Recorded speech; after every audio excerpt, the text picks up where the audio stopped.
विद्यामृतमश्नुते। मैं हूँ व्याकरणाचार्य अभय देव। शब्द रचना, उपसर्ग। प्यारे बच्चों, आज मैं आपको शब्दों की रचना करना सिखाऊंगा। क्या आप जानते हैं कि नए शब्दों की रचना कैसे की जाती है? हाँ, बिल्कुल सही, उपसर्ग द्वारा। उपसर्ग के बारे में आप तो सभी पिछले कक्षा में जान चुके होंगे, पर आज हम इसे और अच्छी तरह से समझेंगे। चलिए कुछ वाक्य पढ़ते हैं। हमें अपने देश का मान रखना चाहिए, किसी का अपमान नहीं करना चाहिए।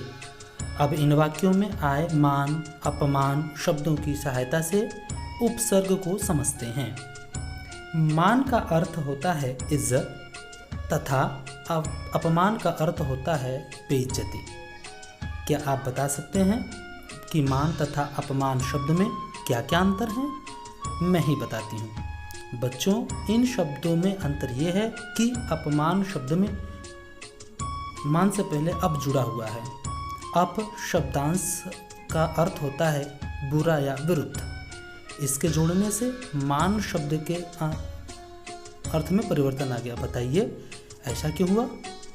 ऐसा इसलिए हुआ क्योंकि मान शब्द के पहले जोड़ा गया अप शब्दांश उपसर्ग है तथा किसी शब्द में उपसर्ग लगाने से उस शब्द का अर्थ बदल जाता है। बच्चों, इसी तरह उपसर्ग लगा करके बनाए जा सकते हैं। जैसे रूप शब्द के पहले अनु उपसर्ग लगाने से तो बना अनुरूप। प्राय शब्द के पहले अभि उपसर्ग जोड़ा गया तो बना अभि जमा प्राय, अभिप्राय।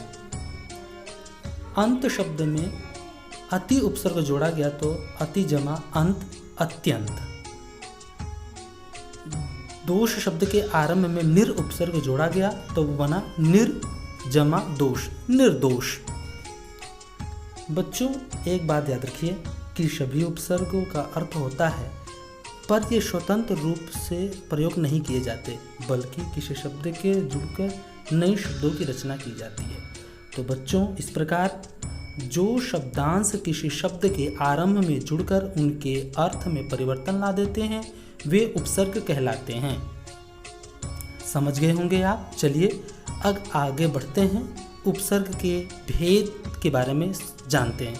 उपसर्ग के 4 प्रकार होते हैं। पहला प्रकार आइए देखते हैं, संस्कृत के उपसर्ग। बच्चों, संस्कृत के उपसर्ग वे शब्दांश होते हैं जो संस्कृत भाषा से हिंदी भाषा में बिना किसी परिवर्तन के ज्यों के त्यों प्रयोग में लाए जाते हैं। जैसे अति, उत, निस आदि। इन उपसर्गों से बनने वाले शब्द हैं अति जमा आचार, अत्याचार। उत जमा पात, उत्पात। निस जमा निसंकोच बराबर निसंकोच। दूसरा भेद देखते हैं, हिंदी के उपसर्ग। बच्चों, हिंदी के उपसर्ग वे शब्दांश होते हैं जो मूल रूप में तो संस्कृत के होते हैं, परंतु हिंदी में रूप परिवर्तित करके प्रयोग किए जाते हैं। जैसे अ, अध, औ आदि। इन उपसर्गों से बनने वाले शब्द हैं अ जमा छूत बराबर अछूत। अध जमा पका, अधपका। औ जमा गुण बराबर अवगुण। तीसरा भेद देखते हैं, उर्दू के उपसर्ग। बच्चों, उर्दू के उपसर्ग वे शब्दांश होते हैं जो उर्दू फारसी भाषा से हिंदी भाषा में प्रयोग किए जाते हैं। जैसे बिला, दर, व आदि। इन उपसर्गों से बनने वाले शब्दों को देखते हैं।